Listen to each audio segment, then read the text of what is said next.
वैदिक पर्सपेक्टिव के इस YouTube चैनल को सब्सक्राइब करें, वीडियो को लाइक व शेयर करें। ओम इमाम अग्ने सरणीमीम रसो न इम मध्वानम यमगाम दूरात आपिह पिता प्रमतिः सौम्यनाम भूमि है इस्यरे सी क्रन्मर्त्या नाम। ओम। इस अविद्या हिंसा को हे अग्नि दूर करो, हमारे इस मार्ग को जिसे हम दूर से प्राप्त हों। प्रेम पूर्वक प्राप्त होने वाला पिता उत्तम बुद्धिमान है, सौम्यों का भ्रमण करने वाले, मरणशीलों को ऋषि बनाने वाले। ये ऋग्वेद के प्रथम मंडल के 31वें सूक्त का ये 16वां मंत्र यहाँ लिया जा रहा है।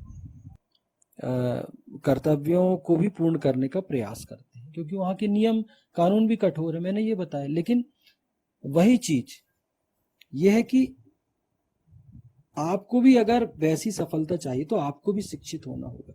इसलिए हम देखते हैं हमारे यहाँ, हमारे देश में भी इस समय शिक्षितों की संख्या बढ़ती जा रही है। क्यों? क्योंकि शासन प्रशासन प्रतिदिन काम करते हैं। सर्व शिक्षा अभियान है, उसके अंतर्गत लोगों को शिक्षित करने का प्रयास किया जाता है। सारे विभाग आप देख लो, हमेशा अब धीरे धीरे टेक्नोलॉजी का युग है तो प्रगति करने लगे, सारी चीजें, लोग अलर्ट होने लगे हैं।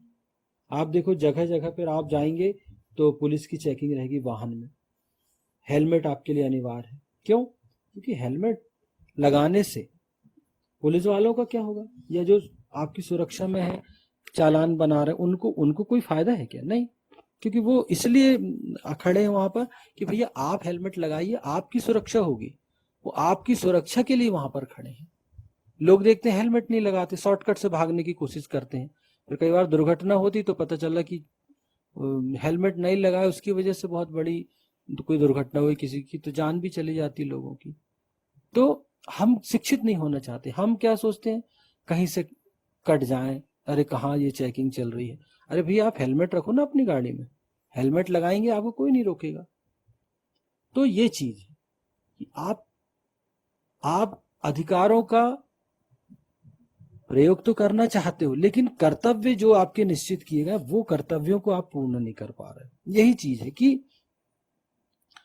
अग्नि जो है वो प्रकाश की ओर ले जाने वाला, उसे अविद्या को मानव मात्र से दूर करना है।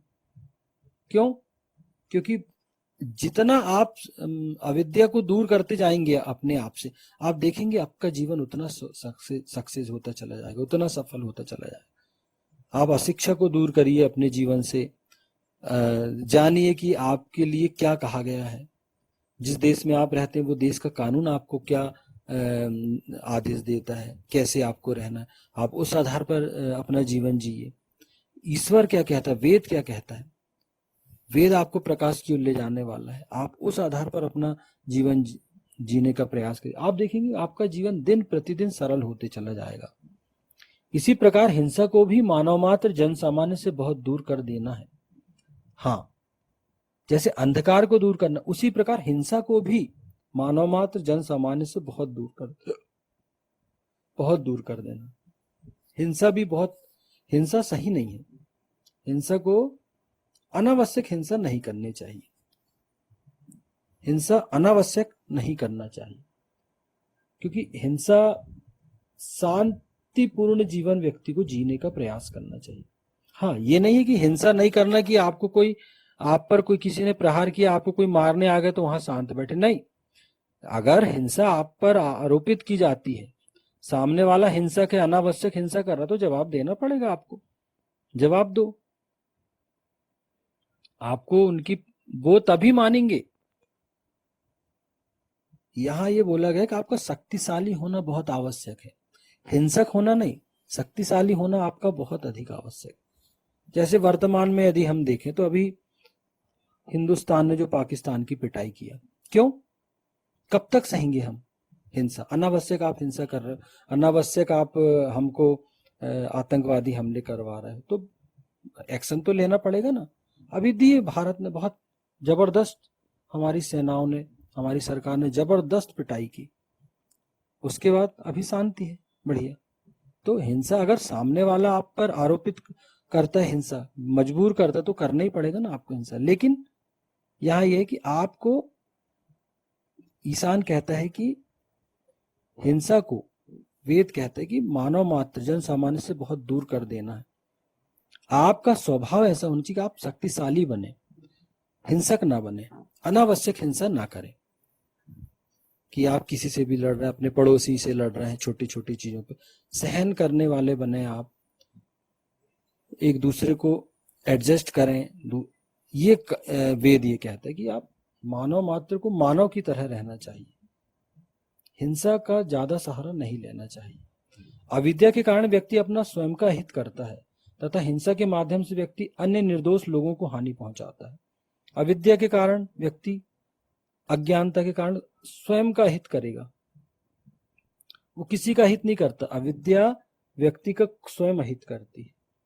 कई बच्चे हैं जो पढ़ाई नहीं करते, अच्छा दिमाग है, सारी चीजें, स्कूल नहीं जाते, जाएंगे तो भाग जाएंगे, पढ़ाई पे दिमाग नहीं लगाएंगे, खेलने में मजा आ रहा, घूमने में मजा आ रहा। आप कब तक करेंगे?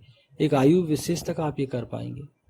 फिर आप देखेंगे कि हम भी देखते हैं, हमारे साथ के लोग हैं, हम भी अपने आसपास के लोगों को देखते हैं कि जो पढ़ते हैं वो देखो उनका कैरियर कितना अच्छा बनता है। और कई लोग जो ज्ञान को सेकेंडरी कर देते हैं, खेल कूद घूमने में अपना इंटरेस्ट रखते, तो एक समय के बाद वो कुछ नहीं कर पाते, फिर वो असफलता की श्रेणी में आने लगते हैं। और जो उनके साथ पढ़ने वाले थे, जो मेहनती व्यक्ति था, वो आगे बढ़ जाता है और वो वहीं रह जाते। फिर उनको उस समय एहसास होता, अरे यार हमको पढ़ लेना था, उस समय हमने घूमने में, खेलने में, यहाँ वहां जाने में अपना समय नष्ट कर दिए। तो लेकिन समय तो आपका निकल गया ना। तो अविद्या व्यक्ति को स्वयं को हानि पहुंचाती है, स्वयं का हित करता है, और हिंसा के माध्यम से व्यक्ति अन्य निर्दोष लोगों को हानि पहुंचाता है। जो हिंसक व्यक्ति होगा वो अनावश्यक हिंसा करता है। हिंसक व्यक्ति अनावश्यक हिंसा करता है जिसका कोई औचित्य नहीं।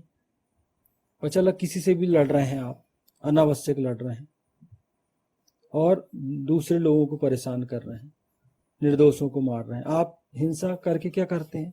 हम देखते हैं लोग विश्व में, हम देखते हैं हिंसा कर रहे हैं, आतंकवादी गतिविधियां कर रहे हैं, निर्दोषों को मार रहे हो आप, तो उससे हो क्या रहा है? निर्दोषों को हानि पहुंच रही है ना। उस चक्कर में क्या हो रहा है कि मानवता शर्मसार हो रही। फिर सामने वाला मजबूर हो जाता आपकी पिटाई करने के लिए। जैसे पाकिस्तान को आप देखो, अनावश्यक हिंसा कर रहे हैं, निर्दोषों को मार रहे हैं, जो लोग घूमने गए हैं, जिनका जो शांति से अपना घूम रहे हैं, शांति से अपना काम कर रहे हैं, उनको आप मार रहे हैं, बम विस्फोट कर दिए। अब क्या आपके साथ आपकी क्या आरती थोड़ी उतारेगी सरकार? फिर जब आपकी कुटाई ठुकाई होती है तो सब तब समझ में आता है। तो हिंसा को वेद कहता है कि हिंसा नहीं होनी चाहिए, लेकिन ये भी कहता है कि जो हिंसा करने वाले दुष्ट जन हो उनको तो बिल्कुल छोड़ना भी नहीं है आपको, ऐसे लोगों को। अतः अविद्या और हिंसा को दूर किया जाना मानव हित, जनहित और विश्व हित के लिए अत्यावश्यक है। हाँ, अविद्या, एक तो अज्ञानता को दूर करना है, और हिंसा को, ये जवाबदारी किसकी है? ये सत्पुरुषों की जवाबदारी है, सज्जनों की जवाबदारी है कि जो अनावश्यक हिंसा कर रहे हैं तो उनको भी दूर करना, उनको भी पीटना है और उनको भी नष्ट करना है, क्योंकि वो तभी सुधरेंगे, वो नहीं सुधरने वाले कभी। हिंसा करने वाले नहीं सुधरते। इसलिए शासन का दायित्व, प्रशासन का दायित्व कि ऐसे लोगों की खूब ठुकाई होनी चाहिए। क्यों? क्योंकि मानव हित, जनहित और विश्व हित के लिए बहुत अधिक आवश्यक है ना। ये दुष्ट जन है, उनका तो तबीयत से कुटारा होना चाहिए, तबीयत से उनकी ठुकाई होनी चाहिए। और अविद्या को भी दूर करना है, क्योंकि अविद्या दूर होगी तभी मानव हित होगा।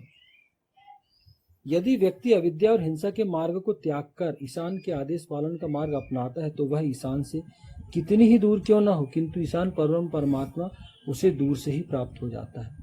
अतः वेद का मार्ग, ईशान आदेश पालन का मार्ग अपनाया जाना आवश्यक है।